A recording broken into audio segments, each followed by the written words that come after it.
Bonsoir à tous. Eh bien, bienvenue à cette troisième conférence de la Fondation Alzheimer. Je suis ravi de vous retrouver malgré le contexte très perturbé actuellement. Aujourd'hui, on va aborder un thème qui est vraiment une question sur laquelle il est difficile finalement de travailler et de comprendre, c'est le diagnostic. Aujourd'hui, on a l'habitude d'appeler maladie d'Alzheimer le moindre trouble de mémoire. Mais dans la réalité, c'est un travail qui est très long, très complexe, qui permet d'aboutir, et qui peut prendre du temps, qui permet d'aboutir à ce diagnostic. Et aujourd'hui, on va avoir la chance d'avoir trois intervenants qui vont nous expliquer, en fait, quel est l'état de ce diagnostic, quels sont les nouveaux outils qui nous permettent justement d'aller plus précisément vers ce diagnostic, de l'anticiper même parfois pour le jour où on aura des médicaments, les donner le plus tôt possible, et finalement envisager une anticipation de la maladie qui permette d'essayer de la prendre en charge le plus tôt possible et le mieux possible. Pour ce faire, on aura aujourd'hui la chance d'avoir trois spécialistes de la question. Tout d'abord, le professeur Audrey Gabel, qui est professeur de neurologie et de neurosciences à l'Université de Montpellier. Et elle est la directrice du Centre Mémoire de ressources et de recherche, dont la mission essentielle est justement de poser ces diagnostics et d'assurer les prises en charge. Nous aurons également une intervention du docteur Gaëlle Chetla, qui est directrice de recherche à l'INSERM, grande spécialiste de l'imagerie. Elle travaille à l'université de Caen et nous présentera en particulier comment les images de notre cerveau permettent de participer à la pose de ce diagnostic. Et nous finirons cette troisième conférence avec le professeur David Wallon, qui est professeur de neurologie au Centre hospitalier universitaire de Rouen, qui lui aussi est directeur du Centre Mémoire de ressources et de recherche de Rouen, donc à même de poser les diagnostics les plus complexes, et qui également dirige le Centre national de référence sur la maladie d'Alzheimer des sujets jeunes, parce que comme vous le savez peut-être, un petit nombre de sujets vont développer cette maladie extrêmement tôt. Nous aurons également la chance d'avoir au moment de la discussion le docteur Julie Gonod. Alors Julie Gonod travaille dans l'équipe de Gaëlle Chetla qui est retenue et ne pourra pas participer à cette discussion. C'est une jeune chercheuse extrêmement brillante puisqu'elle a reçu en particulier l'allocation Jeunes chercheurs 2019 de la Fondation Alzheimer avec un projet bien sûr qui tourne autour de l'imagerie. Interviendra également Magali Dumont, que vous connaissez déjà, c'est la déléguée scientifique de la Fondation. Elle assurera toute la modération de la discussion. Et surtout, n'oublions pas celle que l'on ne voit jamais, mais qui permet et qui fait en sorte que toutes ces réunions se passent le mieux possible, Marion Ravenot, la responsable de communication de la Fondation. Voilà, donc je vous propose que sans tarder, nous commencions. Et je vais appeler le professeur Audrey Gabel qui va nous expliquer comment les marqueurs biologiques peuvent participer au diagnostic précoce. Audrey, c'est à toi.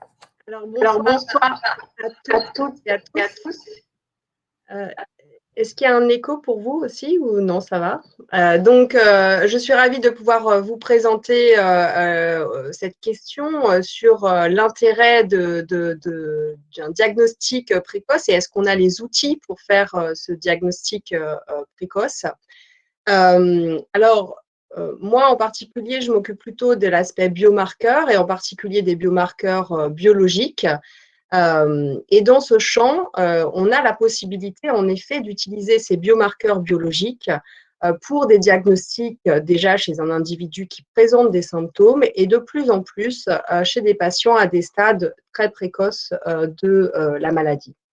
Alors, pourquoi on peut utiliser en fait des outils comme les biomarqueurs pour aller de plus en plus tôt dans le diagnostic et la détection de des personnes avec des troubles cognitifs en lien avec les lésions Alzheimer?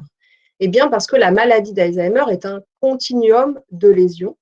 Les lésions amyloïdes, dont vous avez déjà entendu parler sur des précédents séminaires, les lésions de la protéine Tau, ces lésions évoluent plusieurs années avant l'apparition de la symptomatologie clinique, avant les signes cliniques de la maladie. Et donc, il n'y a pas un jour, vous n'avez pas la maladie et le lendemain, vous avez la maladie d'Alzheimer. C'est un processus continu, insidieux, avec, entre guillemets, des stades, des sujets, on dit, à risque de développer la pathologie, des personnes avec une plainte subjective, c'est-à-dire qu'il n'y a pas dans les tests ou dans les marqueurs d'éléments particuliers, une plainte plus objective, où sur les tests neuropsychologiques, on va pouvoir trouver quelques petits déficits, des difficultés de type trouble cognitif léger, et puis une maladie d'Alzheimer plus clinique avec une symptomatologie et une perte d'autonomie. Les lésions évoluant de nombreuses années avant l'apparition de la maladie, on est en capacité de pouvoir détecter ces lésions très tôt et de pouvoir donc faire un diagnostic très tôt. Qu'est-ce qu'on peut détecter et comment on peut le détecter? En fait, depuis de nombreuses années, on a développé des biomarqueurs. Alors, vous le verrez aussi, c'est le cas sur les marqueurs d'imagerie, les marqueurs génétiques. Mais au niveau de la biologie, on a déterminé des marqueurs de type amyloïde, de type tau, de type phospho-tau. Et on sait, grâce aux études génétiques, que l'amyloïde en particulier, dans le liquide qu'on appelle liquide céphalorachidien, le liquide qui finalement entoure le cerveau et qu'on peut récupérer par la ponction lombaire, que l'amyloïde est pathologique de nombreuses années avant l'apparition de la symptomatologie clinique. On parle de au moins 20 ans, 17, 15 ans, donc des années avant les signes cliniques. Et donc, grâce à ces marqueurs, on est en capacité de définir s'il y a des lésions dans le cerveau et potentiellement si ces lésions vont induire ou non une maladie clinique. Alors, ces biomarqueurs ont eu une avancée, des avancées très, très importantes et ont progressivement été inclus dans les critères diagnostiques pour faire le diagnostic de maladie d'Alzheimer. Il y a encore quelques années, on posait le diagnostic de maladie d'Alzheimer uniquement sur des signes cliniques de maladie et on excluait les autres diagnostics. Depuis quelques années, on est sur un diagnostic qui est dit clinico-biologique, basé bien évidemment sur la symptomatologie clinique, la plainte du patient, l'inquiétude du patient, mais aussi donc des marqueurs biologiques. On en fait même une classification qu'on appelle ATN, A pour l'amyloïde, T pour la tau ou la phosphorylation de tau dans le LCR et N pour tout ce qui est neurodégénérescence, qu'on peut voir en particulier à l'imagerie, mais également au niveau de la tau dans le liquide céphalorachidien. Donc, vous voyez que ce diagnostic a énormément évolué et a été beaucoup influencé par l'utilisation de ces marqueurs et en particulier par l'utilisation de l'amyloïde en lien aussi avec les développements thérapeutiques des traitements anti-amyloïdes, puisque ça paraît être un des marqueurs qui est présent le plus précocement possible. Alors, comment on peut le faire en pratique? Donc, nous, en consultation mémoire, comment on fait le diagnostic, comment on dose cet amyloïde? Alors, on peut le doser, il y a plusieurs techniques en fait. Il y a des techniques d'imagerie moléculaire, dont on vous parlera tout à l'heure, et puis les techniques biologiques, en particulier le liquide céphalorachidien, qui peut doser différentes formes d'amyloïde, parce que l'amyloïde, c'est compliqué, il n'y a pas qu'une seule forme, il y a plusieurs formes, et on peut aussi le faire dans le plasma. Alors, le problème, c'est que pour le moment, on a la possibilité de doser l'amyloïde en pratique clinique de routine, donc en consultation mémoire, uniquement par le liquide céphalorachidien. Les deux autres techniques, d'imagerie moléculaire et de plasma, restent pour le moment utilisées uniquement en recherche. Alors, comment on peut doser les autres marqueurs de la maladie, la tau et la neurodégénérescence? Là aussi, on peut mélanger, entre guillemets, des techniques d'imagerie anatomique, des cartographies en fait du cerveau, qu'elles soient pour voir les déficits au niveau de l'atrophie ou le métabolisme cérébral. On vous en parlera aussi tout à l'heure avec le topo de Gaël Chitela. Et sur le liquide céphalorachidien ou le plasma, on est aussi en capacité de doser ces marqueurs de tau et de neurodégénérescence. Dans le liquide céphalorachidien, on dose la tau totale et la tau phosphorylée. Et dans le plasma, on dose pour l'instant la concentration de taux, les concentrations aussi de phosphoto et de neurofilaments qui paraissent être un marqueur assez intéressant de cet aspect de neurodégénérescence et qui pourrait être intéressant pour le suivi ou les éléments pronostiques de déclin des patients. Alors là aussi, pour le moment, seule l'imagerie anatomique et fonctionnelle et le liquide céphalorachidien sont disponibles en pratique clinique de recherche. L'imagerie moléculaire, comme le plasma, reste uniquement centrée sur des protocoles bien spécifiques. Alors, ces biomarqueurs du LCR, c'est vrai que ça peut éventuellement faire peur parce que c'est un geste qui est entre guillemets invasif, mais c'est l'outil indispensable pour le diagnostic de maladie d'Alzheimer avant qu'on ait accès à cette imagerie moléculaire ou, j'en parlerai, sur les dernières données de biomarqueurs plasmatiques. Alors, il ne faut pas avoir peur de cette ponction lobaire parce qu'il y a eu d'énormes avancées sur l'amélioration des techniques. D'abord sur la formation qui est de plus en plus harmonisée, qui se fait sur des simulateurs de ponction lombaire dans les facultés de médecine. Nous avons aussi utilisé des aiguilles atraumatiques. De nombreux protocoles d'anesthésie sont utilisés, en particulier dans plusieurs centres de l'hypnoanalgésie. On a la possibilité aussi d'harmoniser les procédures, d'utiliser des kits, des outils qui permettent que vous fassiez la ponction lombaire à Lille, à Paris ou à Montpellier, d'avoir les mêmes types de dosages, les mêmes types de rendus aussi de résultats.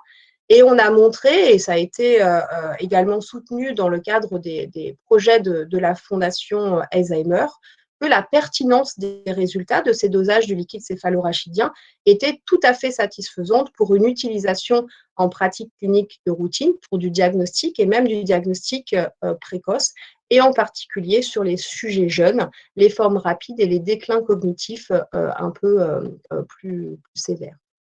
Donc, quand est-ce qu'on utilise ce liquide céphalorachidien et ces biomarqueurs du liquide céphalorachidien?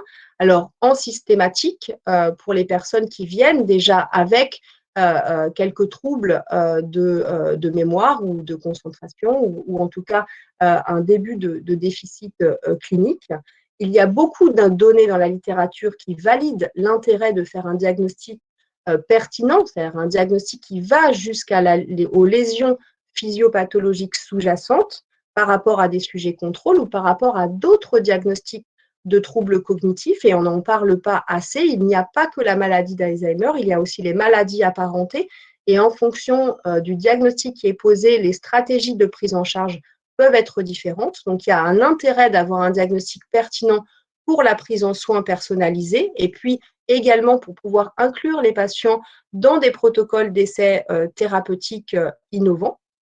On le fait de plus en plus pour des patients qui ont un début de difficultés, en particulier de mémoire, et dont on voit qu'ils commencent à décliner, parce qu'il y a un intérêt à développer de la prévention secondaire sur ces personnes pour éviter justement que le déclin ne se poursuive. Donc, il faut éviter, par exemple, les anesthésies générales et cholinergiques, faire attention à tout ce qui est poids et faire de la prévention, comme on en avait déjà parlé, activité physique, nutrition, stimulation cognitive. Et là aussi, la prise en charge est adaptée au profil des biomarqueurs, et il y a également la possibilité d'inclure ces patients dans les essais thérapeutiques.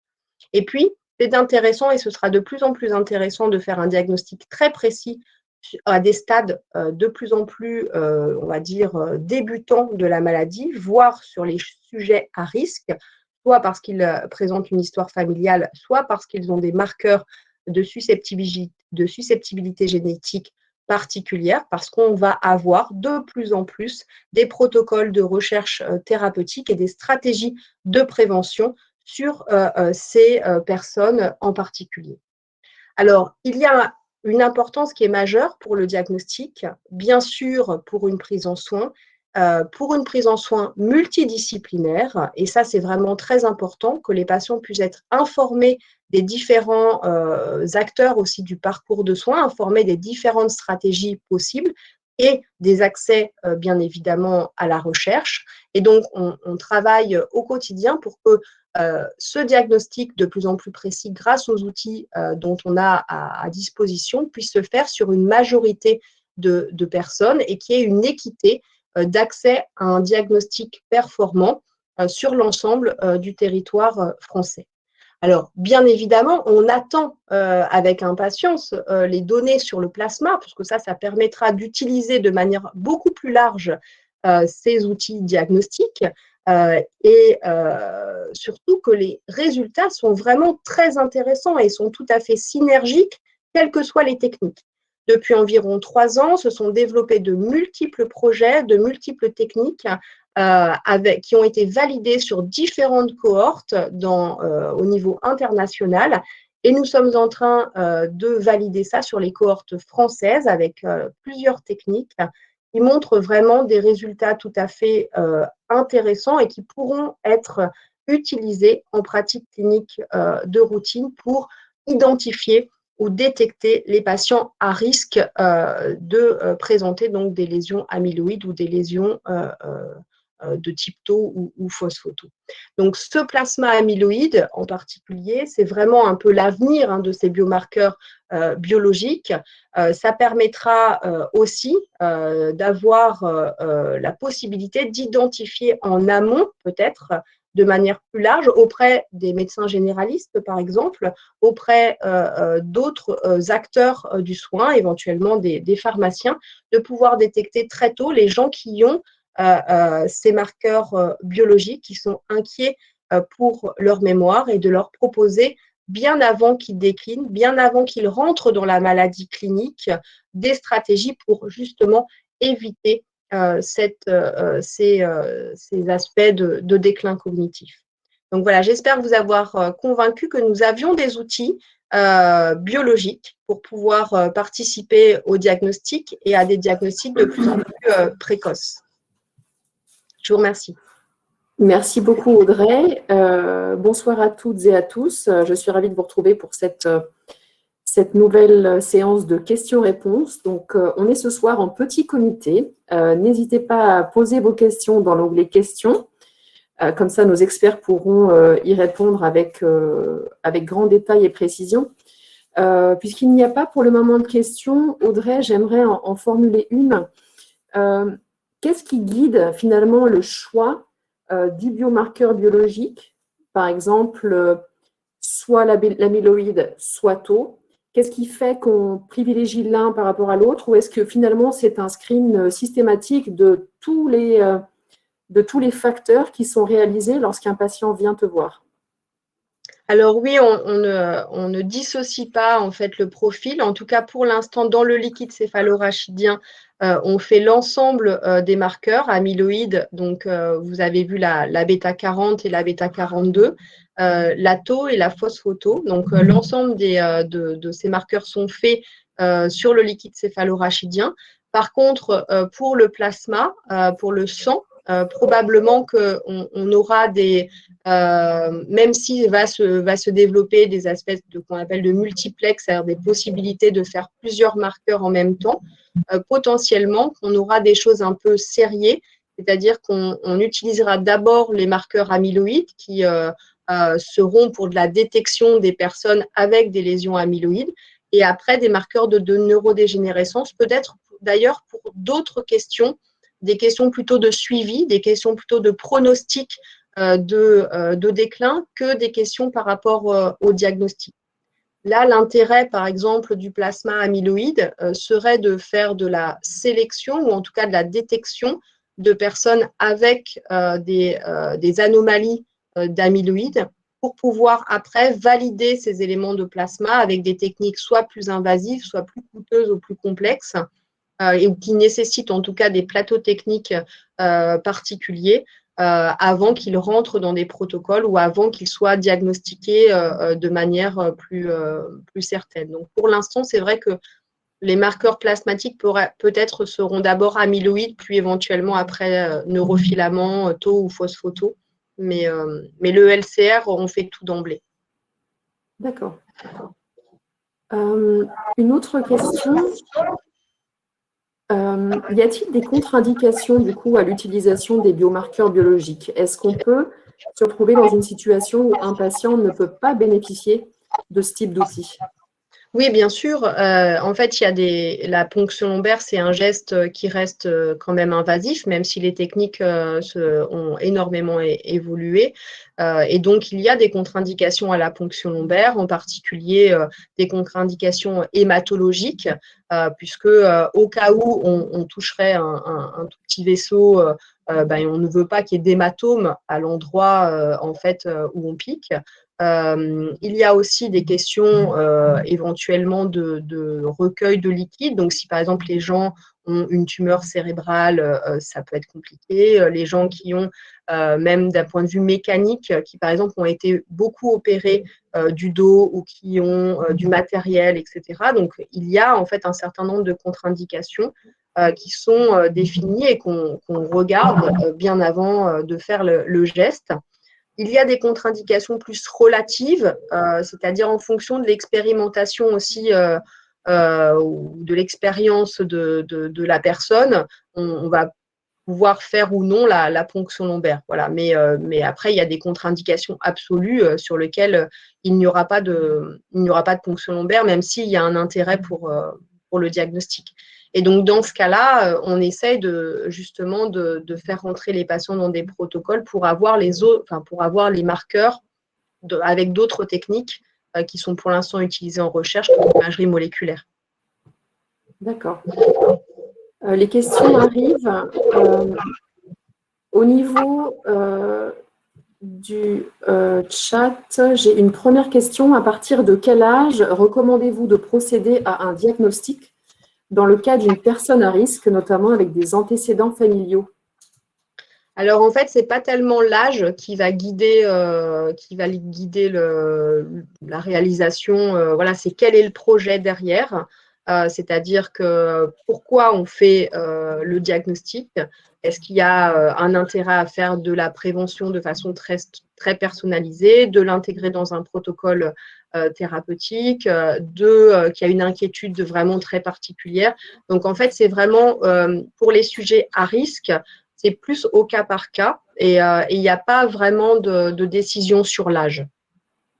D'accord. Une question plutôt qui n'est pas vraiment liée au diagnostic en tant que tel, mais plus à l'annonce.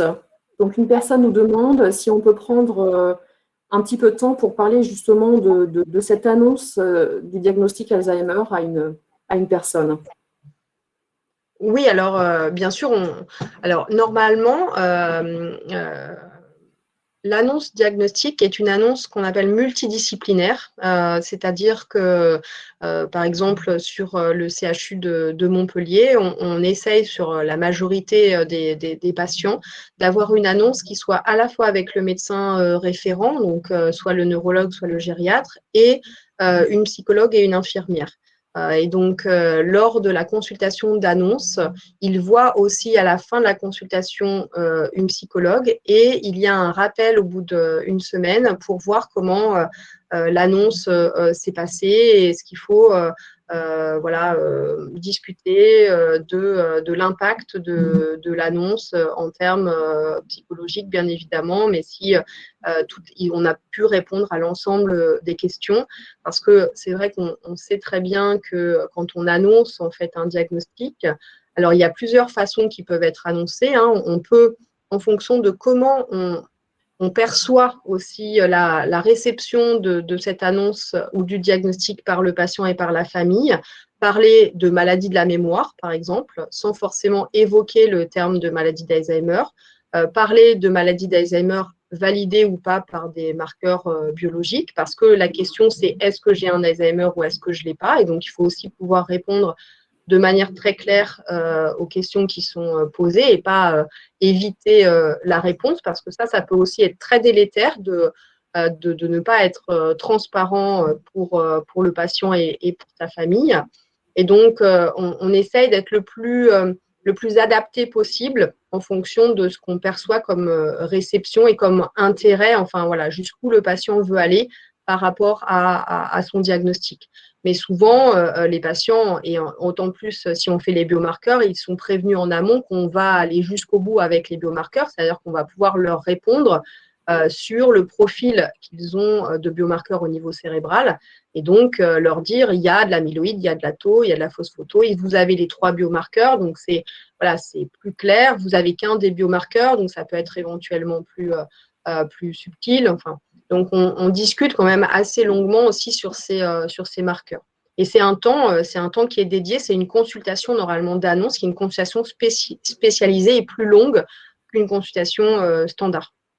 Ce qui est important, du coup, parce qu'effectivement, les effets sont assez lourds sur la personne qui reçoit le diagnostic et sur son entourage.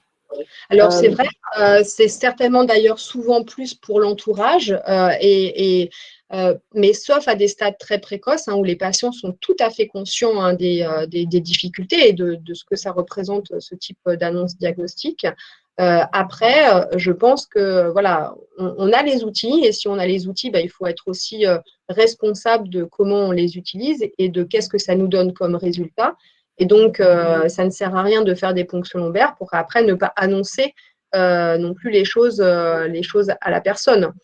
Et des fois, de ne pas savoir, il y a aussi des gens, des personnes que moi je suis en consultation, qui étaient presque, je ne vais pas dire soulagés, mais ils savaient qu'ils avaient ce diagnostic, c'est-à-dire qu'ils pressentaient que ce n'était pas normal, qu'ils avaient des difficultés, qu'on leur disait c'est parce que tu es fatigué, tu es déprimé, tu viens d'être à la retraite, donc c'est tout sauf ça.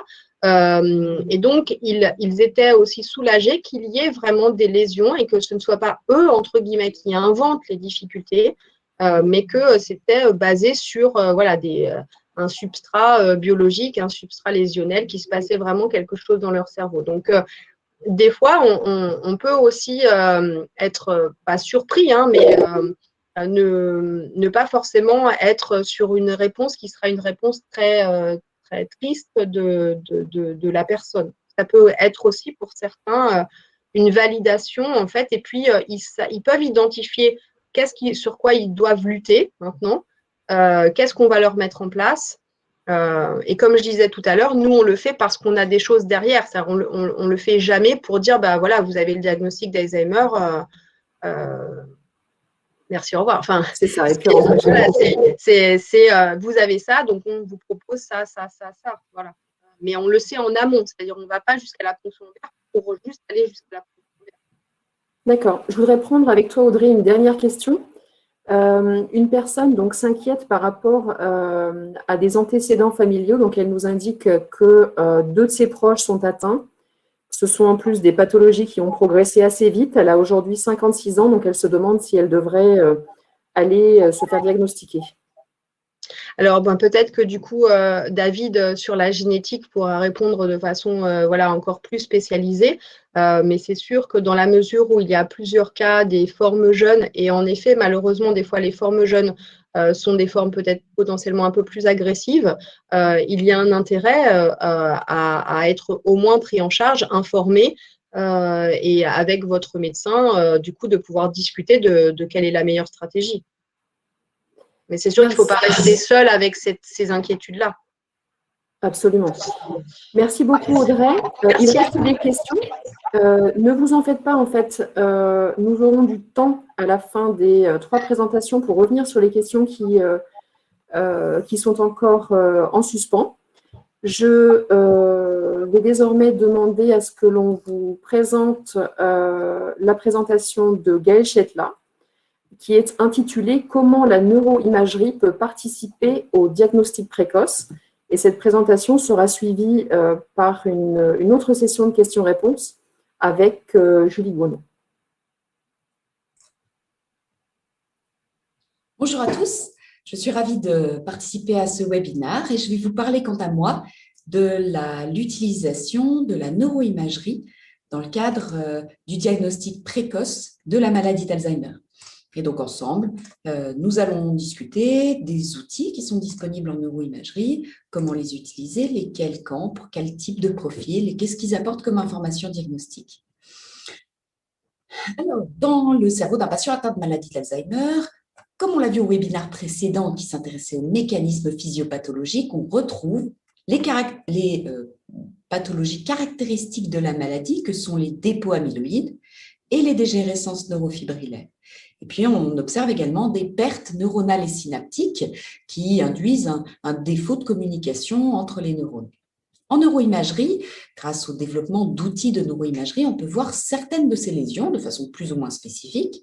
Par exemple, avec l'IRM, l'imagerie par résonance magnétique, on peut voir la diminution de la taille de certaines structures, encore appelées atrophies. Et puis en tomographie par émission de positons, ou TEP, associé à des radiotraceurs, comme ici le glucose radiomarqué, eh bien on va pouvoir voir une diminution de la consommation de glucose, encore appelée hypométabolisme, qui souligne les dysfonctionnements dans la maladie d'Alzheimer. Et donc ces deux marqueurs, atrophie et hypométabolisme, ils vont refléter en fait les pertes neuronales et synaptiques. Ils vont apporter des informations complémentaires quant à ces pertes. Alors peut-être pour le FDG de façon un peu plus précoce, montrant des dysfonctionnements avant qu'on ait vraiment une diminution de la taille. Par ailleurs, on observe également dans la maladie d'Alzheimer, on peut voir en neuroimagerie les diminutions de la connectivité, soit structurale, donc une perte des fibres qui relient les régions entre elles, soit fonctionnelle, donc une perte de la communication entre les régions.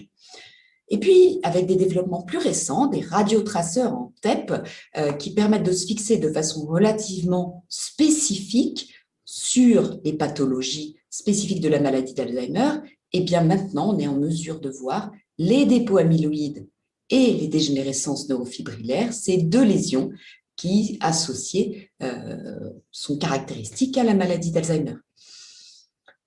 Alors, vous voyez ici les biomarqueurs dont on dispose, les biomarqueurs de la maladie d'Alzheimer. Vous avez vu dans la présentation précédente par Audrey Gabel qu'il y avait pas mal de marqueurs dans le liquide céphalorachidien. On a également des marqueurs en neuroimagerie. Parmi ces marqueurs, on a ceux en IRM. Alors, en IRM structural, on a parlé de l'atrophie, qu'on mesure avec une certaine séquence qui s'appelle T1. On peut mesurer d'autres séquences pour voir d'autres choses en IRM structural, mais aussi, on peut faire de l'IRM fonctionnel pour voir des défauts de fonctionnement ou des défauts de, par exemple, en IRM fonctionnel au repos, on voit des défauts de connexion. En neuroimagerie, toujours TEP en neuroimagerie, cette fois en TEP, avec des radiotraceurs, on va pouvoir voir, comme je vous l'ai dit, le métabolisme, donc l'hypométabolisme, des défauts de fonctionnement de glucose, et puis la pathologie amyloïde, et puis avec des traceurs développés plus rapidement, la pathologie tau dont on a parlé, mais aussi des dysfonctionnements des récepteurs synaptiques, et puis des processus neuro-inflammatoires. Donc, vous voyez qu'on a une palette de biomarqueurs de la maladie d'Alzheimer, une palette de biomarqueurs en neuroimagerie, et puis sans compter les biomarqueurs dans le LCR. Donc, comment utiliser quels biomarqueurs et quand? On va voir qu'ils ont en fait des rôles complémentaires. Première question qu'il faut se poser, c'est leur validité. En effet, on va utiliser en clinique, pour l'aide au diagnostic, les biomarqueurs les plus validés, alors que les biomarqueurs moins validés vont être préférentiellement utilisés en recherche afin d'augmenter leur validation. Cette validation, elle porte à la fois sur la technique, donc être capable que la technique soit au point, mais aussi sur l'information clinique que vont pouvoir apporter ces biomarqueurs. Et donc, si on prend en compte ces arguments, eh bien, en fait, on a principalement 3 biomarqueurs en neuroimagerie qui vont être utilisables en clinique. C'est l'atrophie en IRM, le métabolisme du glucose en TEP-FDG, dysfonctionnement, et enfin la TEP amyloïde.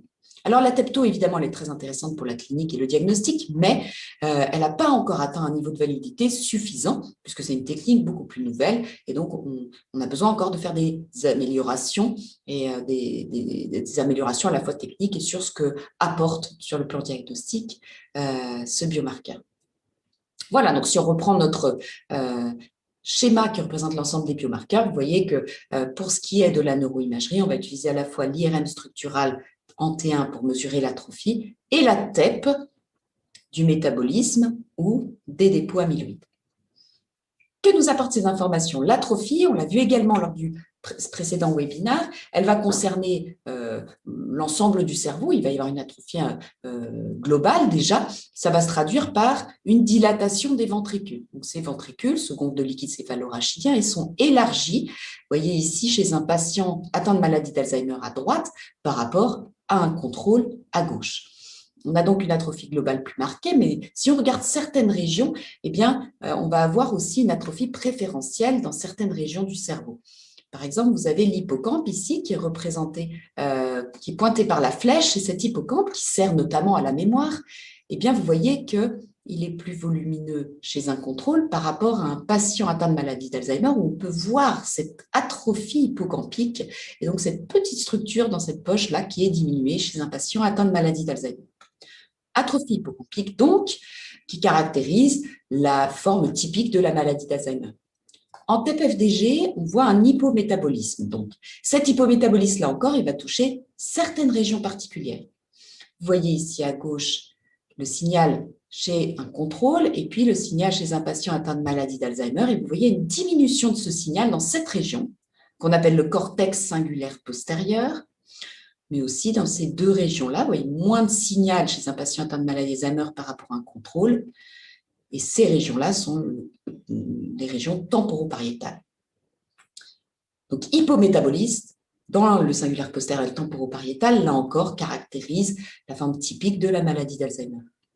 Enfin, pour les dépôts amyloïdes, qu'est-ce qu'on voit? Vous voyez ici le scan en TEP amyloïde d'un contrôle. Ici, vous avez le signal qui est relativement faible. Et puis, vous avez à droite le scan chez un patient atteint de maladie d'Alzheimer et vous voyez qu'il y a beaucoup plus de signal, c'est beaucoup plus jaune et rouge, ce qui montre qu'il y a des dépôts amyloïdes chez ce patient atteint de maladie d'Alzheimer.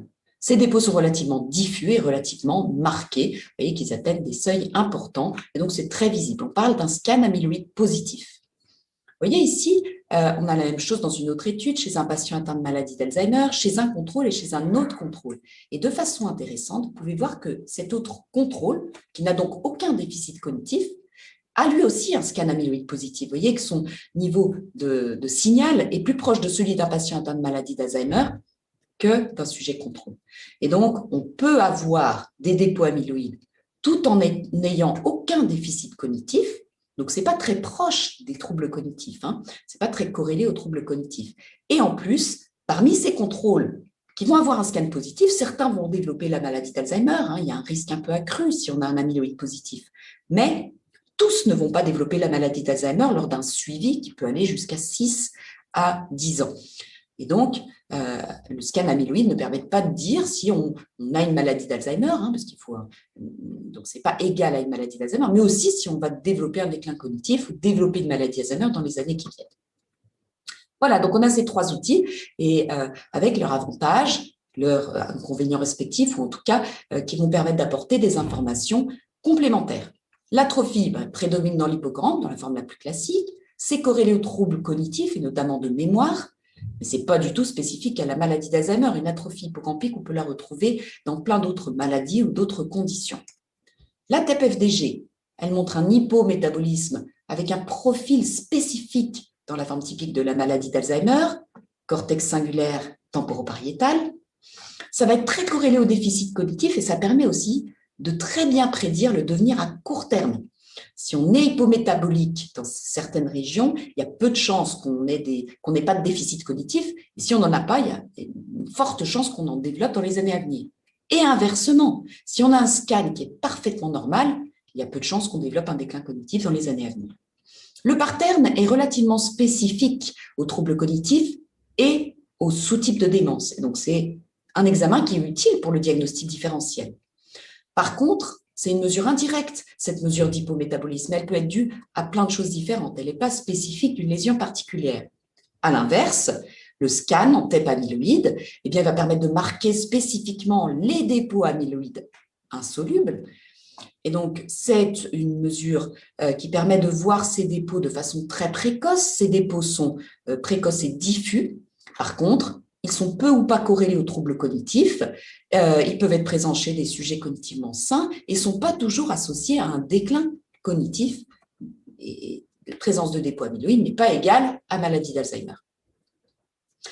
Donc, on a vu qu'on pouvait utiliser déjà, on va utiliser les biomarqueurs de neuroimagerie qui vont être les plus validés. Parmi les biomarqueurs les plus validés, on peut les classer. Et par exemple, cette classification dite ATN propose de classer les biomarqueurs en fonction de ce qu'ils permettent de voir.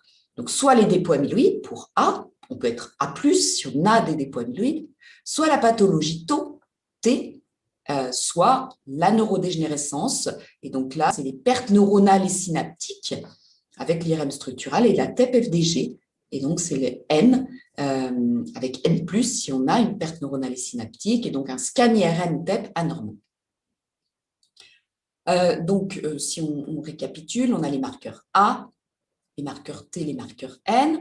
Parmi les marqueurs A, amyloïdes et T et N, eh bien, on retrouve en vert les biomarqueurs dans le liquide céphalorachidien, en orange les biomarqueurs de neuroimagerie. Et pour ces biomarqueurs de neuroimagerie, eh bien, on peut voir qu'en fonction de A, T, N, leur rôle va être différent. La TEP amyloïde et la TEP tau, eh bien, ce sont des techniques de neuroimagerie moléculaire qui permettent d'évaluer la présence, la localisation et l'étendue de pathologies spécifiques. Alors que la TEP-FDG et l'IRM permettent de mesurer les pertes neuronales et synaptiques, et leur avantage, c'est qu'elles permettent d'évaluer la sévérité de la maladie, mais aussi de suivre et de prédire son évolution. Donc, vous voyez des rôles complémentaires. Alors après, comment utiliser ces biomarqueurs, dans quel ordre, quand utiliser lequel? Là, on n'est pas tous d'accord. Il y a le modèle américain qui va proposer que l'amyloïde, basé sur l'hypothèse de la cascade amyloïde, donc on a pas mal parlé également lors du webinaire sur les mécanismes, et donc cette proposition-là, elle se base sur la cascade amyloïde qui propose que les dépôts amyloïdes, c'est le point de départ de la maladie, c'est l'élément causal qui va provoquer l'ensemble des autres événements responsables de la maladie. Et donc, suivant cette hypothèse, ce modèle d'utilisation des biomarqueurs propose que la pathologie, la présence de la pathologie amyloïde caractérise le continuum Alzheimer. Alors, pour caractériser la maladie d'Alzheimer, il faut la présence de tau et d'amyloïde. Donc, si on est A+, peu importe qu'on ait du tau ou pas, on est déjà dans le continuum de l'Alzheimer. Et puis, par contre, la pathologie tau, elle va déterminer qui, dans le continuum de l'Alzheimer, a une maladie d'Alzheimer. Dans cette proposition, il faut bien comprendre que les marqueurs de neurodégénérescence, ici en orange, et les symptômes cognitifs d'ailleurs, ils sont utilisés ici uniquement pour évaluer le stade de sévérité de la maladie et non pour aider au diagnostic proprement dit. Cette proposition a été largement critiquée et d'autres propositions alternatives ont été proposées. Je vais vous en présenter une. Cette proposition, qui est issue d'un consortium européen, mais aussi au-delà international, propose en fait d'utiliser les biomarqueurs en fonction des informations complémentaires qu'ils permettent d'obtenir et de leur rôle complémentaire. Déjà, ils placent l'évaluation clinique et neuropsychologique toujours en amont et proposent de prendre en compte cette évaluation clinique et neuropsychologique pour adapter ensuite les examens qui vont être conseillés. Et donc, la combinaison des biomarqueurs qui vont être proposés, qui vont être suggérés, conseillés, va dépendre de cette présentation clinique et neuropsychologique. Dans tous les cas, on propose de faire une imagerie structurale IRM pour voir l'atrophie toujours en premier lieu, parce que c'est un examen qui est plus accessible, moins cher, et aussi qui permet d'apporter des informations à la fois pour exclure une maladie neurodégénérative, parce qu'on va pouvoir voir d'autres peut-être pathologies, d'autres lésions qui vont être responsables des troubles cognitifs, et donc d'écarter l'éventualité d'une maladie d'Alzheimer, par exemple, mais aussi des informations qui vont permettre de renseigner sur le type de maladie neurodégénérative. Donc l'IRM structurale en premier lieu, et quand on a besoin d'en savoir plus, alors, eh bien, en fonction du profil cognitif, du profil clinique, on va suggérer différentes propositions. Je vais vous en parler d'une, la voie numéro 1, que l'on propose si le diagnostic le plus probable est une maladie d'Alzheimer. Dans ce cas, on conseille de faire un test amyloïde, soit dans le LCR, soit en neuroimagerie, pour renseigner quant à la présence de dépôts amyloïdes ou pas, et donc si la maladie neurodégénérative est une maladie qui a de l'amyloïde ou pas. Et seulement dans certains cas, si par exemple le scan est négatif, ou s'il n'est pas concluant. Ou enfin, si on a besoin, par exemple, de connaître le devenir à court terme. Alors, le scan amyloïde, comme on l'a vu, n'est pas suffisant. Ou de connaître d'évaluer le stade d'avancement. Alors, dans ce cas-là, on va proposer à la suite du scan amyloïde également un scan de TEP-FDG pour également aider au diagnostic différentiel ou donner des informations sur le devenir à court terme, etc.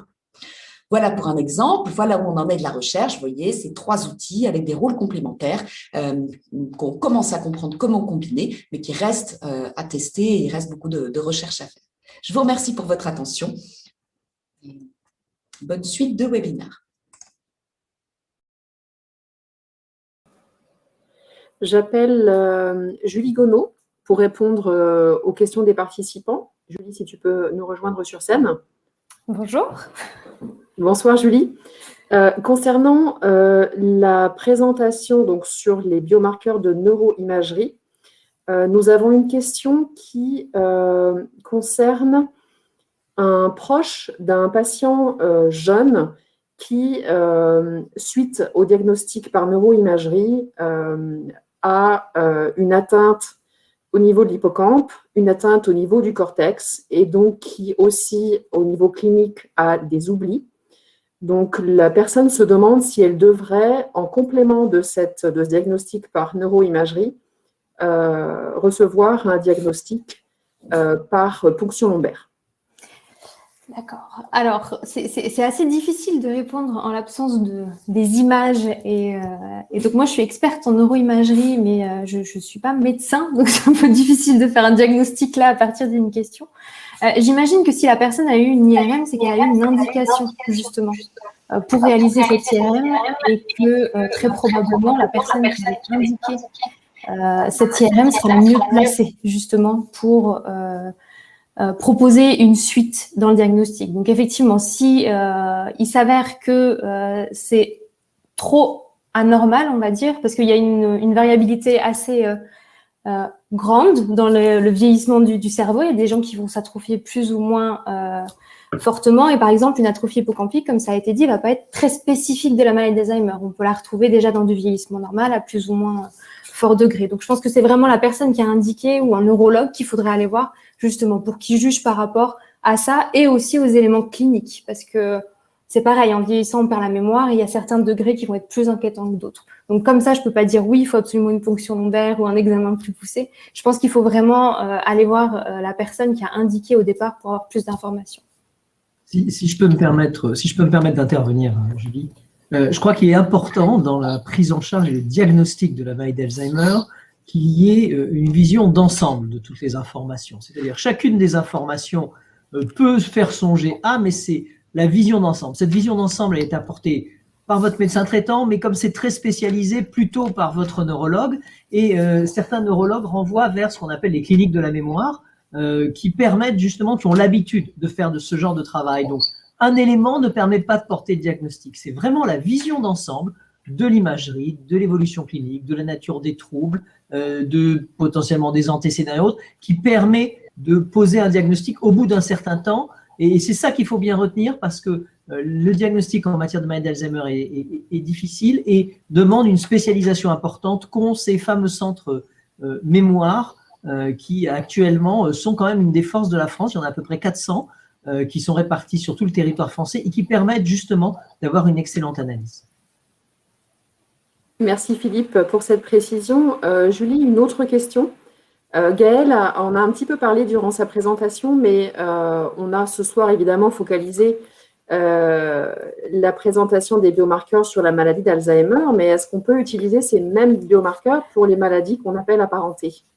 Oui, alors souvent justement, les mêmes biomarqueurs vont être utilisés principalement pour écarter une maladie d'Alzheimer. Parce que parfois, effectivement, en clinique, on va avoir des symptômes et ça peut être surtout à des stades un petit peu précoces et atypiques.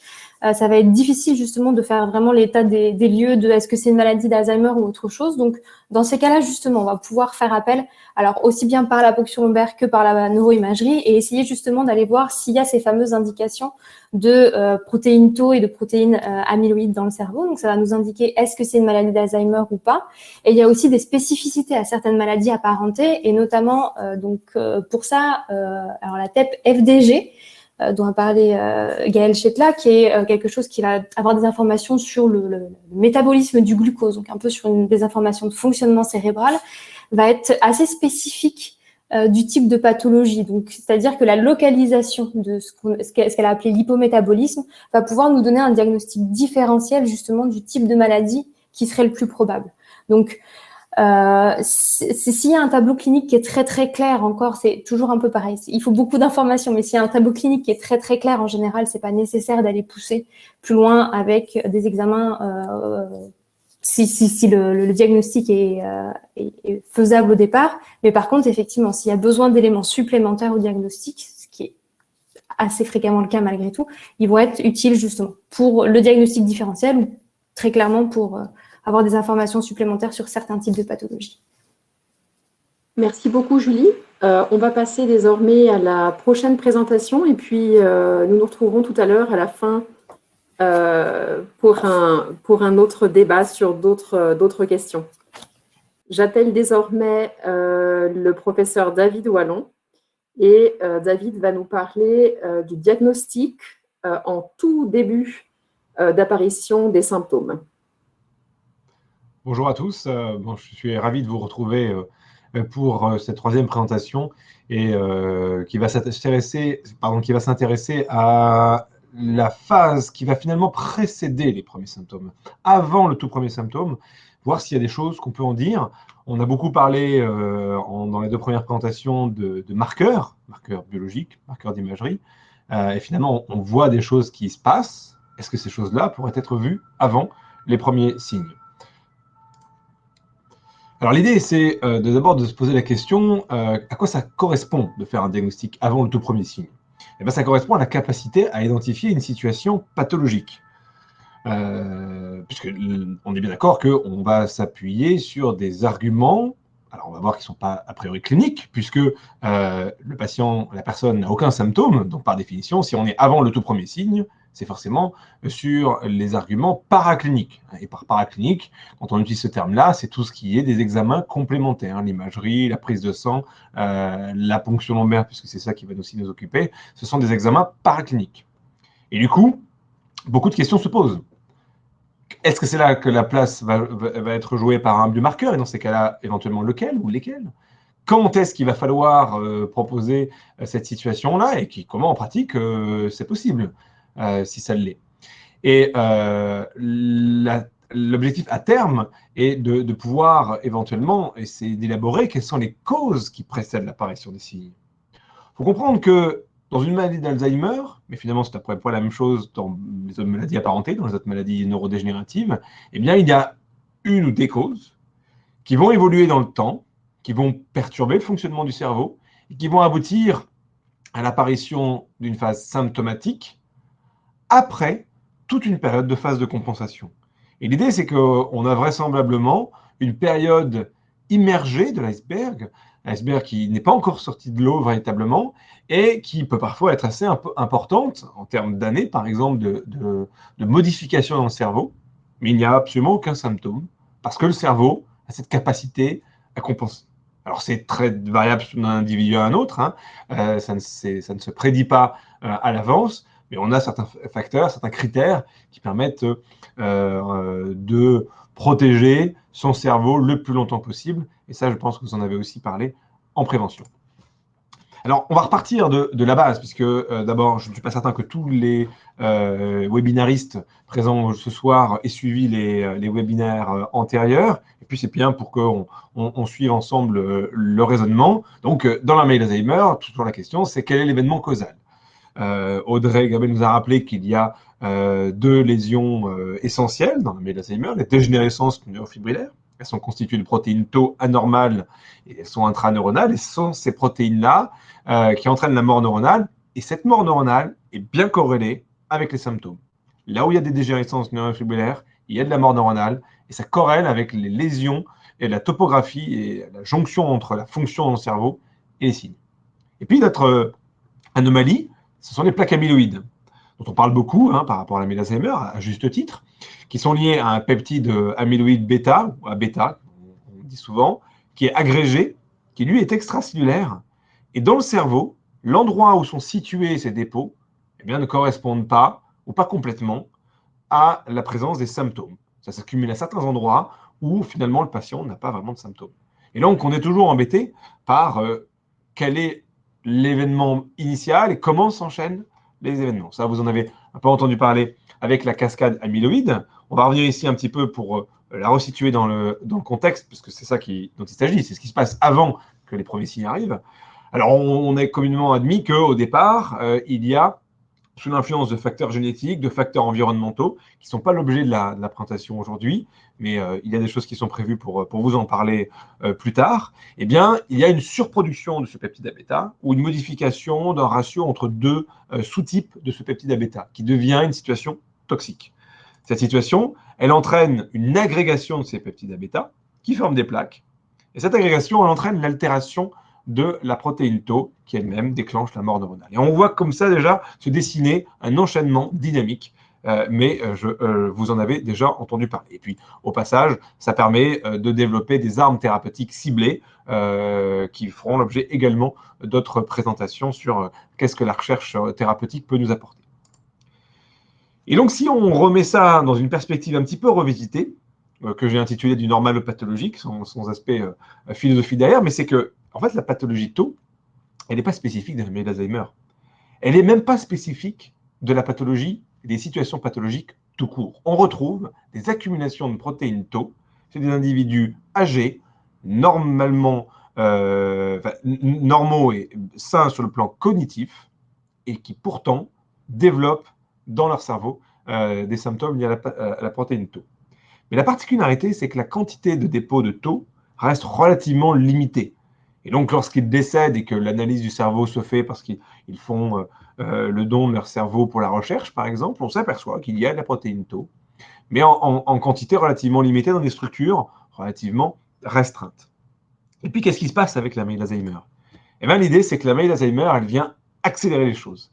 Elle vient comme un événement accélérateur qui va augmenter de manière considérable la pathologie de type tau. Et ce qu'il faut bien dire à travers là, que la pathologie tau est l'arme qui tue le neurone, mais là où l'A-bêta en est finalement la gâchette.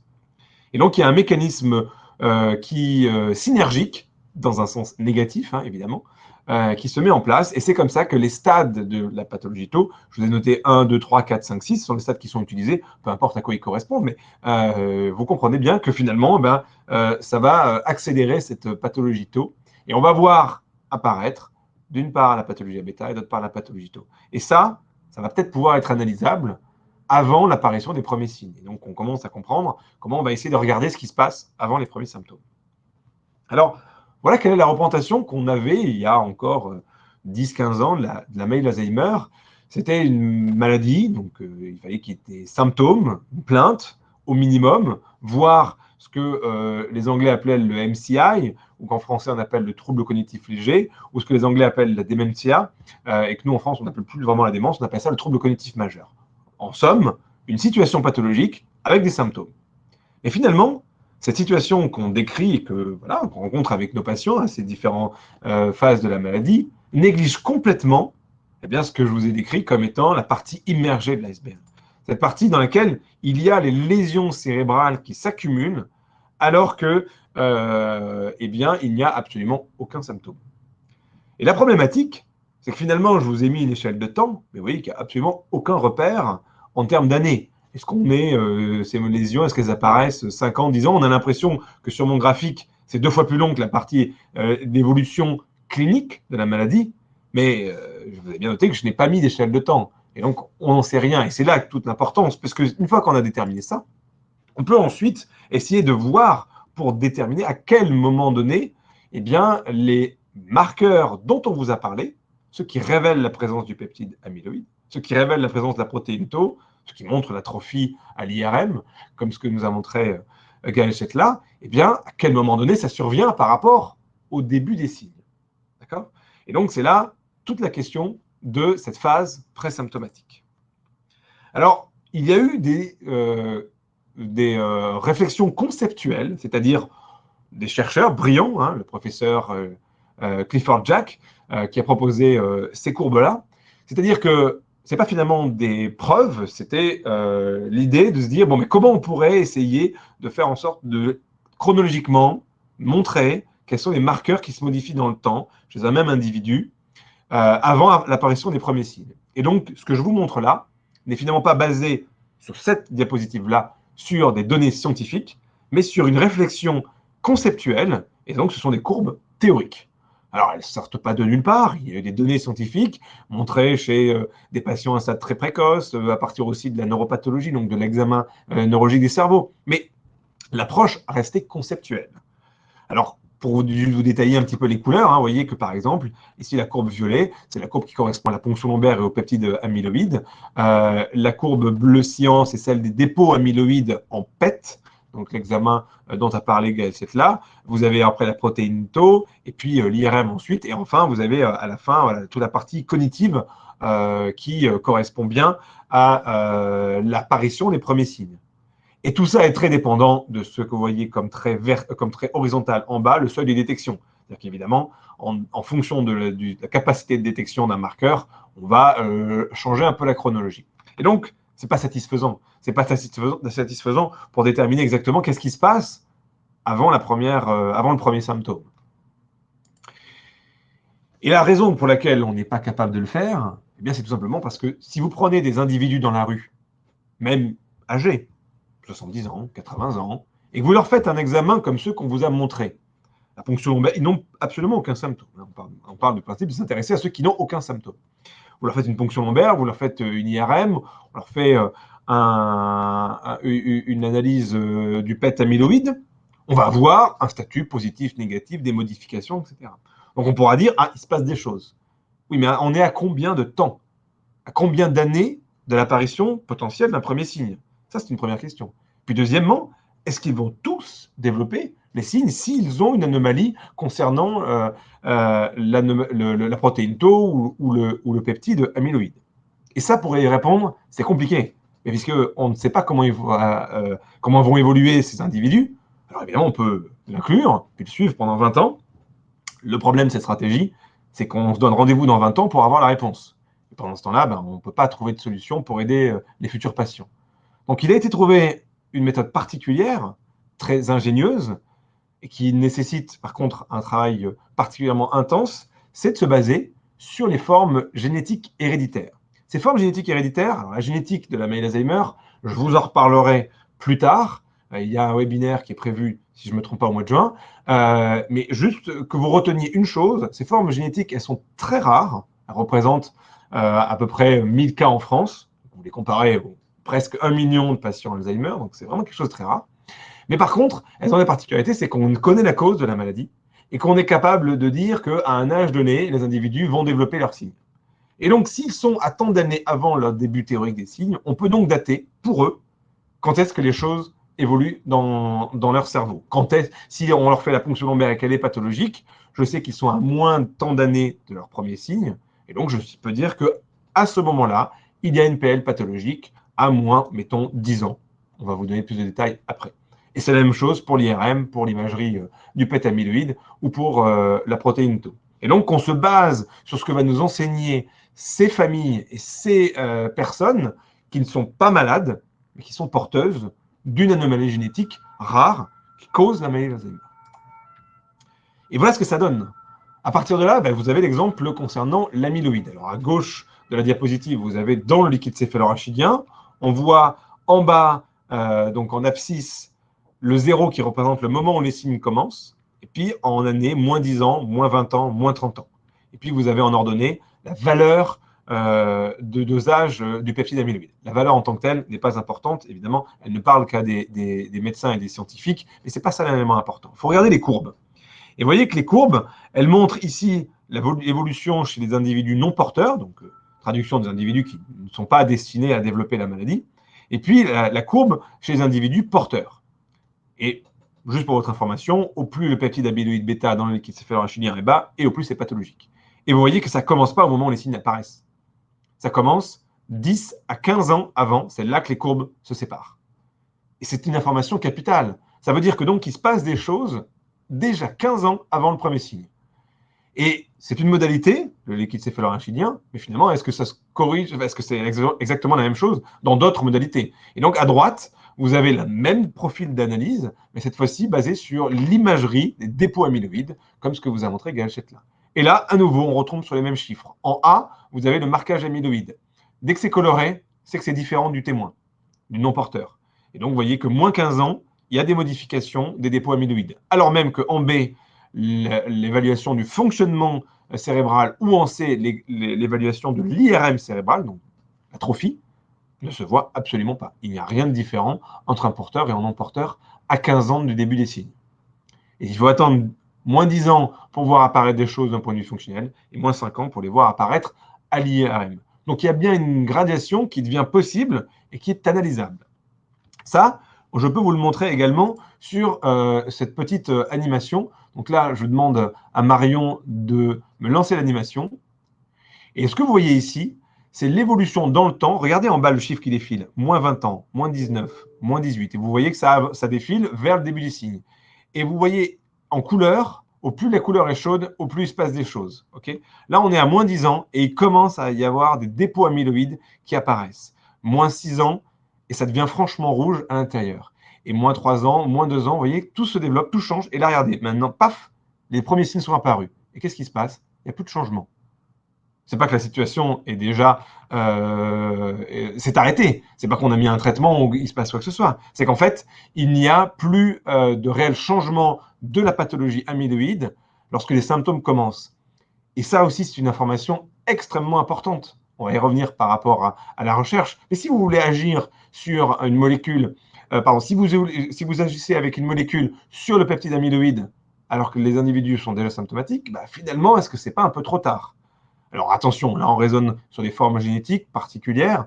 Et la question c'est l'extrapolation aux formes beaucoup plus fréquentes et caractéristiques de la maladie, mais c'est déjà un élément extrêmement important pour déterminer des stratégies de traitement de recherche. Alors on a la même chose finalement avec la protéine Tau, parce que je vous ai parlé jusqu'à maintenant du peptide amyloïde. La protéine Tau et la protéine phosphoto.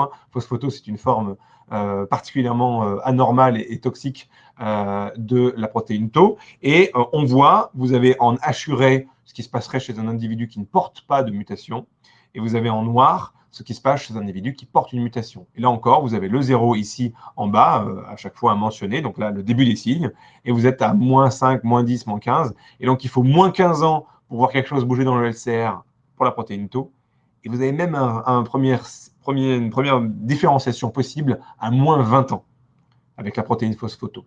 Alors tout ça, c'est dépendant évidemment des seuils de détection. Ça ne veut pas forcément précisément que tout commence en fait, finalement avec Tau plutôt qu'avec A-bêta. C'est que si vous avez un examen qui est plus sensible, il va être capable de détecter quelque chose plus tôt. Mais ce n'est pas forcément que biologiquement, ça se passe comme ça. Et si on met tout ça sur une même figure, eh bien, vous avez cette représentation-là, qui est une très grande publication du professeur Bateman, où vous constatez qu'en mettant tout le monde au même niveau rationalisé par rapport à 0 en termes d'âge de début, et 0 en ordonnée, donc la ligne horizontale en pointillé, ça c'est les individus non porteurs, ils sont tous rationalisés à 0. Et bien, vous avez les porteurs, ceux qui ont l'anomalie génétique qui va causer leur maladie d'Alzheimer. Eh bien, vous avez des modifications, et vous voyez bien que les courbes, elles partent dans tous les sens, mais il y a clairement un point qui se passe au niveau de moins 20 ans. Et ça, c'est une véritable information capitale dans la compréhension de la capacité à identifier ce qui se passe avant les premiers signes. Moins 15 ans, moins 20 ans, il se passe des choses.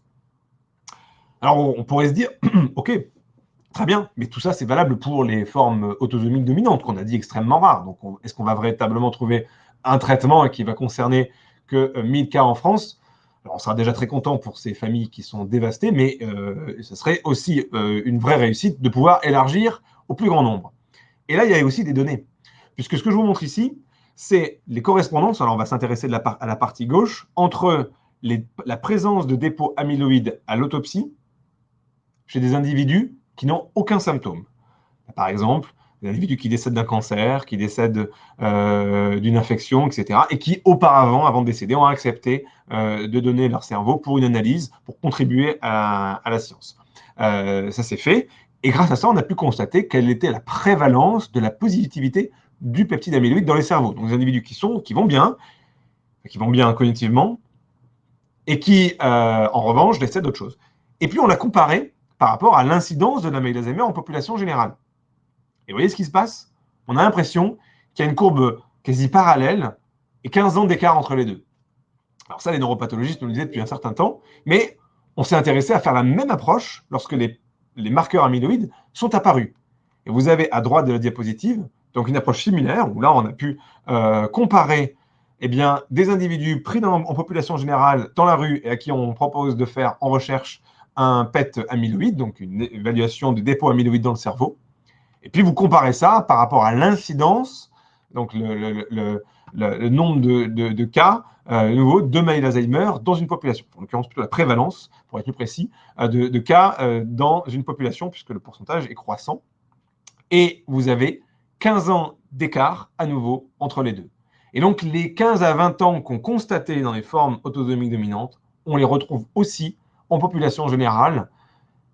Donc, ça témoigne qu'il y a une correspondance entre les phénomènes physiopathologiques de ces deux formes, l'une rarissime, l'autre bien plus fréquente. Alors, du coup, on pourrait se dire, OK, bon, ben, on a trouvé la solution. Il suffit de prendre tous les individus, leur faire passer des ponctions lombaires ou des PET amyloïdes et regarder ce qui se passe concrètement. Et on va savoir, on peut trier, bon, ben, vous allez développer la maladie, vous, ben, non, c'est bon, vous êtes tranquille. Ben, en fait, c'est évidemment pas aussi simple que ça. Là, on parle bien des formes sporadiques larges, classiques. Et vous avez ici une approche qui est similaire à ce que je vous ai montré avant, où on s'est intéressé à prendre des individus normaux et à leur faire une ponction lombaire au point de départ. Doser leur peptide amyloïde. Puis, ben, il y avait des individus qui avaient un peptide amyloïde anormal et puis ceux qui avaient un peptide amyloïde normal. Et puis, on les a suivis. On les a suivis jusqu'à presque 10 ans de suivi pour voir si le moindre symptôme cognitif apparaît. Alors certes, c'est assez logique, ceux qui avaient un peptide amyloïde normal, donc low, bas, eh bien, ont eu une augmentation progressive de l'apparition d'une maladie neurodégénérative. Je suis désolé, les traductions ne sont pas passées, ma version a été traduite. Marion, je pense qu'il y a dû avoir un problème de copier-coller, mais bon, je vais vous traduire l'anglais. Donc, c'était pas de progression vers Alzheimer ou maladie à corps de Lévy, puis vous avez normal et low pour le dosage bas. Eh bien, on voit qu'évidemment, il y a et les courbes montrent qu'on part de 100% et on voit combien, entre guillemets, ne sont pas concernés par une maladie d'Alzheimer ou une maladie à corps de Lévy. Et on voit qu'à 9 ans d'évolution, eh bien, il y a presque 50% des individus qui ont développé des signes de la maladie, alors que 100% de ceux qui avaient un LCR normal n'ont développé aucun signe. Donc, ça correspond bien à ce à quoi on s'attend. Mais l'élément important de tout ça, c'est que ce n'est pas 100%. C'est qu'après de 10 ans d'évolution, eh bien, il y a encore 50% d'individus qui n'ont aucun symptôme, qui n'ont aucun argument pour une maladie neurodégénérative. Et lorsqu'on s'intéresse, c'est le même raisonnement, les mêmes patients, les mêmes participants, parce qu'il ne s'agit pas de patients, dans la partie B, eh bien là, c'est la progression vers un déclin cognitif. Eh bien, on a à nouveau une diminution. Alors là, pour le coup, même dans les individus ayant une PL normale, il y a naturellement avec l'âge un peu de déclin cognitif. Donc il y a une différence entre les deux. Et l'élément important, c'est que ceux qui avaient une PL anormale au point de départ, eh bien 9 ans après, ne sont pas à 100% tous pathologiques. Certains, donc presque 10 ans plus tard, ont toujours aucun symptôme de la maladie. Et c'est là l'élément important, c'est-à-dire que la solution, elle n'est pas ultime non plus. Il ne suffit pas tout simplement de faire des biomarqueurs pour pouvoir prédire l'avenir des individus, au moins à l'échelle de 10 ans. Il faudra probablement plus de temps pour avoir les mêmes études dans 20 ans, mais à l'échelle de 10 ans, ce n'est pas le cas, ce n'est pas aussi simple. Et au final, ça a permis d'apporter des nouveaux arguments pour des critères qui ont changé dans le temps. Au départ, on avait des critères qui étaient uniquement basés sur les symptômes, et donc les critères de Dubois, notamment, du professeur Dubois, qui évaluait une situation prodromale dans laquelle on avait trouble léger, puis une situation sévère avec une maladie d'Alzheimer au stade de la démence. Et puis sont apparus, je ne sais pas si les cadres vont apparaître, voilà. Et puis sont apparus les critères proposés par Reisa Sperling en 2011, où on a identifié des individus qui n'ont aucun symptôme, et pour lesquels il se passe déjà des choses dans leur cerveau. Alors, présymptomatique, ça c'est lié spécifiquement aux formes avec mutation, et asymptomatique à risque, ça c'est en population générale, ceux qui ont des modifications des biomarqueurs, aucun symptôme, eh bien, ils sont à risque de développer une maladie d'Alzheimer sans qu'on puisse présager de quand. Donc, en conclusion, vous l'avez, j'espère, compris que diagnostiquer la maladie d'Alzheimer, c'est théoriquement possible, avec au moins un certain niveau de certitude, mais qu'en revanche, la vraie question, c'est quel est l'objectif ? Pour le moment, en soins, ça correspondrait finalement à une situation de dépistage. Dépister la maladie d'Alzheimer, mais ce n'est pas recommandé. Parce qu'il n'y a pas de stratégie thérapeutique pour ces phases-là, où il n'y a absolument aucun symptôme, donc on ne peut pas proposer grand-chose. Il n'y a pas de prédiction possible du début des risques. du début des troubles, pardon. On ne peut pas dire à telle personne, ah ben, voilà, vu votre biomarqueur, dans les 10 ans, il va se passer quelque chose. Et puis, on n'est même pas au final certain que la maladie va se développer un jour. Donc, ce n'est pas vraiment une information qui est pertinente pour le moment, en l'absence de traitement. En revanche, c'est capital pour une opportunité de stratégie thérapeutique. Parce que maintenant, on sait ce qui se passe avant la neurodégénérescence, avant les premiers symptômes. Et donc, on va pouvoir, d'une part, développer des molécules qui vont agir avant les premiers symptômes. Et deuxièmement, on va pouvoir sélectionner les personnes qui sont concernées par cette recherche thérapeutique. Leur proposer à eux de bénéficier de recherches dans ce domaine. Et je vous remercie pour votre attention. À votre disposition pour les questions. Merci beaucoup, David. Donc, je vais rappeler Audrey et Julie sur scène pour poursuivre la séance de questions-réponses. Pendant qu'Audrey et Julie arrivent, donc David, je crois que tu nous as tous convaincus que le dépistage systématique était plus qu'utopique. J'ai une question, ceci dit, parce que tu as commencé à mentionner l'idée qu'il était aussi totalement utopique d'utiliser les biomarqueurs pour suivre la progression de la pathologie, puisqu'à un moment donné, on atteint un plateau. Est-ce que c'est l'idée que tu en as? Alors, ça dépend quel biomarqueur. Parce que dans ta question, finalement, quand tu dis les biomarqueurs, ils sont tous regroupés. Or, il faudrait les isoler. Suivre la pathologie, suivre la sévérité de la maladie, même au stade de lésion, avec uniquement la bêta, ça serait réducteur. On pourrait voir des choses dans les phases très précoces, mais ensuite, au bout d'un moment, on arrive à un plateau alors qu'il n'y a toujours aucun signe. Par contre, s'intéresser à la neurodégénérescence, s'intéresser aux marqueurs d'imagerie, s'intéresser à d'autres biomarqueurs biologiques qui vont montrer l'agression neuronale, qui vont montrer la perte neuronale, il y a bien de choses qui sont possibles et on pourrait mieux les suivre. Moi, je me suis intéressé qu'à la bêta. D'accord.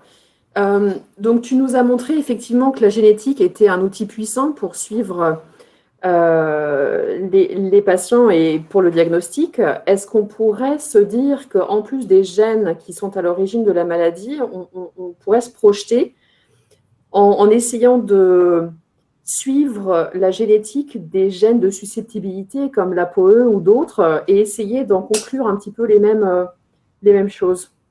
Complètement.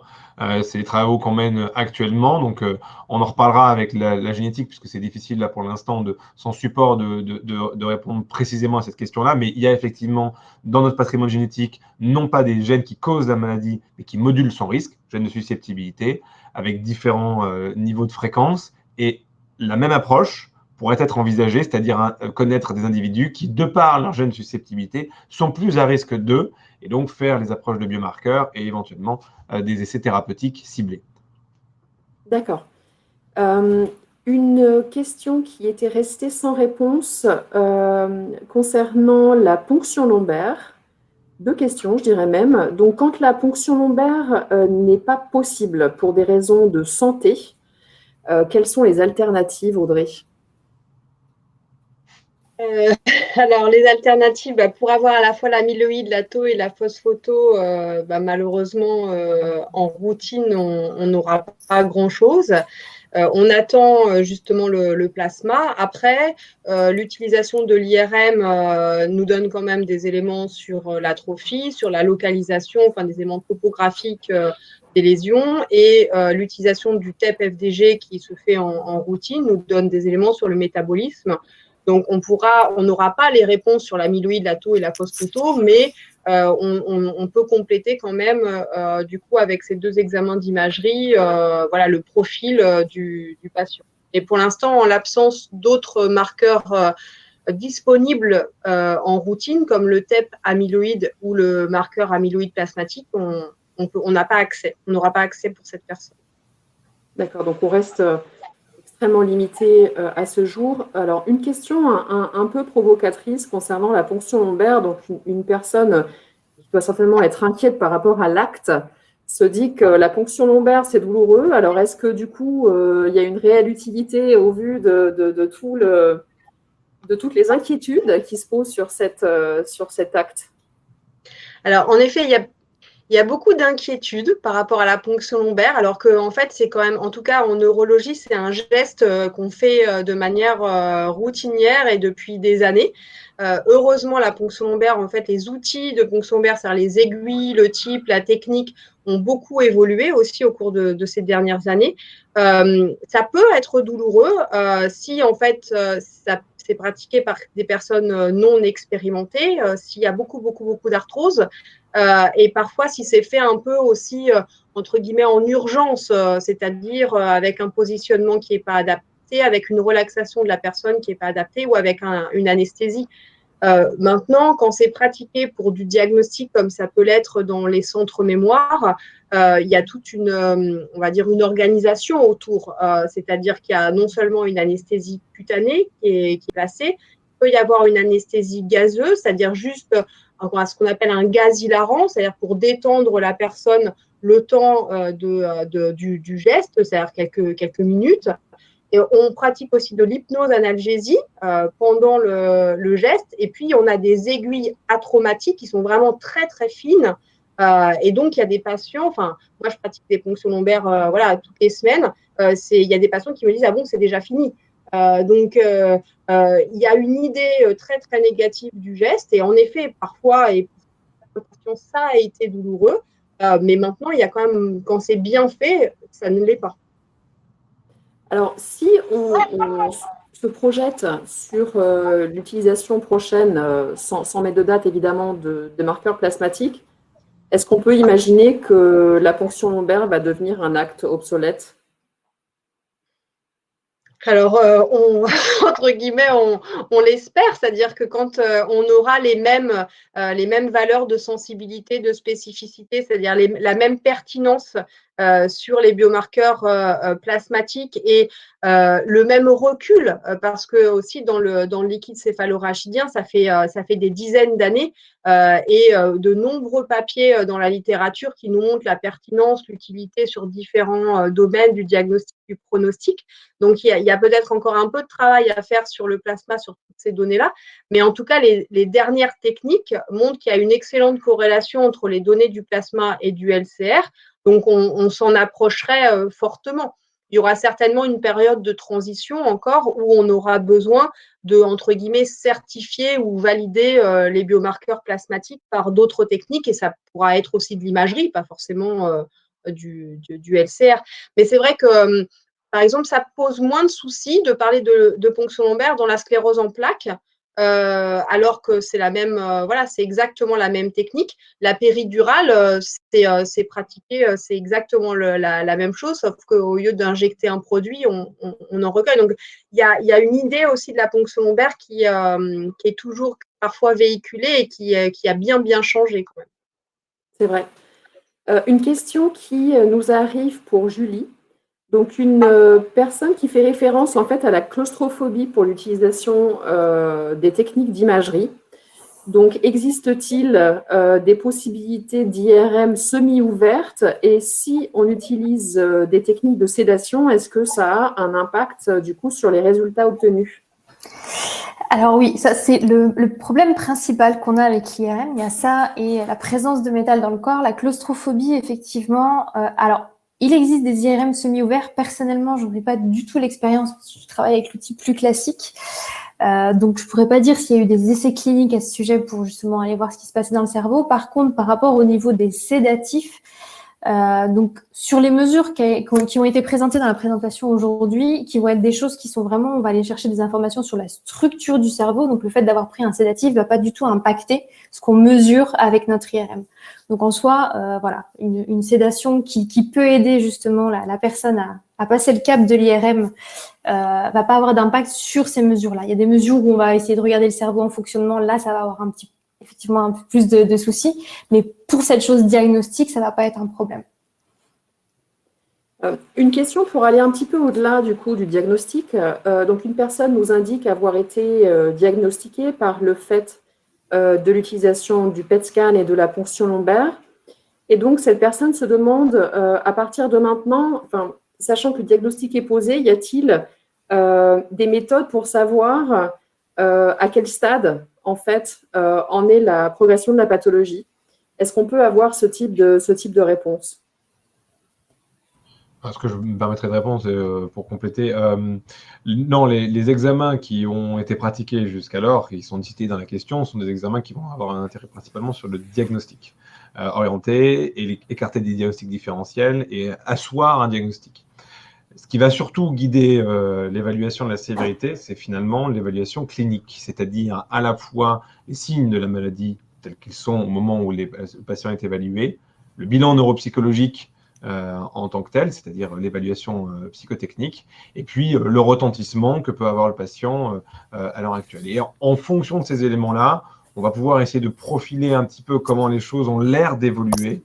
Mais alors attention, ce que je répète moi à chaque fois en consultation, c'est que ce qui est passé n'est pas finalement totalement éclairant sur ce que va donner l'avenir. C'est-à-dire qu'il y a des situations qui sont très stables et dont on peut, entre guillemets, se féliciter parce qu'elles ne bougent pas trop et qui, passé à un moment donné, à un cap, un événement, s'accélèrent très très vite. Et à l'inverse, les situations qui, au départ, commençaient de manière assez inquiétante, ont fini par se stabiliser. Donc, c'est très difficile. Ce qui est certain, c'est qu'on ne peut pas comparer deux patients l'un avec l'autre et que c'est véritablement évaluation après évaluation qu'on peut définir un petit peu comment semble se profiler la maladie.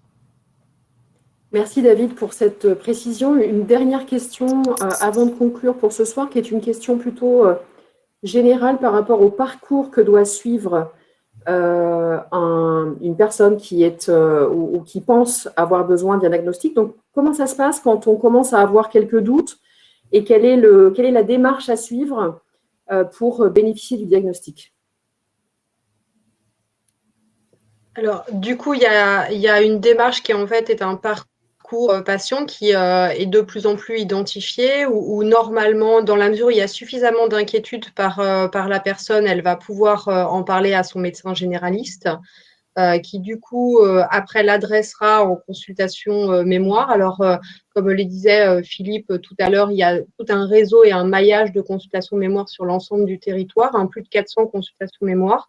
Et en fonction de la localisation, ça peut être aussi directement à un centre mémoire ressources recherche, qui sont en général peut-être un peu plus dans des CHU, et qui, le centre mémoire comme le CM2R pourra commencer à évaluer le diagnostic avec l'interrogatoire, l'anamnèse, des questionnaires, le bilan neuropsychologique, de l'imagerie anatomique, puis de l'imagerie morphologique, et après la ponction lombaire en fonction de ce qu'on voudra, de ce qu'on va discuter avec le patient, avec la famille, et des perspectives en fait. D'accord, donc le point d'entrée, le médecin traitant et ensuite le suivi par le centre. Voilà, là c'est le parcours un peu identifié, enfin un peu idéal. Après, on voit aussi en direct des patients, c'est-à-dire il y a des patients qui ne sont pas passés par leur médecin généraliste, il y a des patients qui ne sont pas passés par la consultation mémoire, mais directement au CM2R.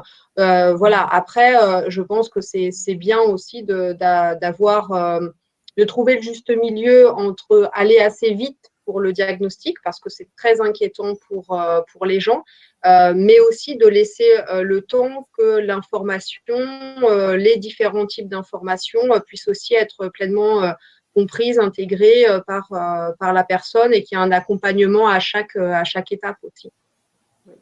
Ce qui n'est pas simple, mais qui permet au moins d'avoir un suivi et une approche globale. Merci à tous les trois. Pardon, David, si tu veux rajouter. Juste pour préciser que, bien entendu, tout ce qu'a dit Audrey, 100% d'accord, évidemment. Le point important, c'est que la plainte peut émaner du patient, mais aussi bien sûr de l'entourage, parce que la prise en compte des symptômes n'est pas toujours systématique et pas toujours complète. Et donc, parce que s'il y a des familles présentes ce soir, elles savent bien que parfois le patient ne se rend pas compte et refuse, rechigne à aller consulter. C'est exactement la même chose. On ne refusera pas à prendre en charge quelqu'un si c'est la famille qui le demande. Et aussi par rapport aux médecins généralistes, des fois, en fonction, il y en a qui croient plus ou moins à l'intérêt de faire un diagnostic. Et donc, nous, on a tendance à conseiller, s'il y a vraiment une inquiétude, autant commencer le bilan et à être pris en charge par des spécialistes. Et ça peut être aussi pour pleinement rassurer les gens. C'est-à-dire que heureusement, en pratique, on ne fait pas qu'annoncer des diagnostics de maladie d'Alzheimer. On peut annoncer aussi qu'ils n'ont pas la maladie d'Alzheimer, qu'ils ont d'autres pathologies ou qu'ils ont des troubles cognitifs qui sont parfaitement gérables, traitables par d'autres stratégies. Donc, voilà, il faut aussi penser à cet aspect où le diagnostic peut être positif. C'est vrai. Tout n'est pas maladie d'Alzheimer. Merci à tous les trois pour cette séance très très riche de questions-réponses. Je vous souhaite à tous une excellente soirée et je repasse la parole à Philippe. Merci à tous. Encore, on va remercier tous nos orateurs qui ont été clairs et brillants comme à leur habitude. Je voudrais faire juste une petite remarque. On a parlé des centres mémoire. Ils sont organisés en France sous la forme d'une fédération. Et la présidente n'est autre que le professeur Audrey Gabel qui est avec nous aujourd'hui, David étant lui-même un directeur d'un de ces centres. Donc on était avec les meilleures personnes pour nous aider à bien comprendre comment se passent ces diagnostics. Je vais être très bref, juste pour vous rappeler que notre prochain rendez-vous aura lieu le jeudi 6 mai à 17h30 et nous allons parler en fait grâce à une collaboration qu'on a avec la Chambre des notaires du Nord, de tout ce qui concerne les enjeux successoraux qui peuvent exister dans ce contexte de maladies neurodégénératives et en particulier de maladie d'Alzheimer. Donc encore un grand merci à tous, un grand merci pour votre présence, merci à Magali d'avoir animé tout ça, à Marion d'avoir assuré toute la technique de ces webinars et je vous donne rendez-vous donc dans un mois à notre prochain premier jeudi du mois pour suivre nos webinars. Merci à vous et très bonne soirée.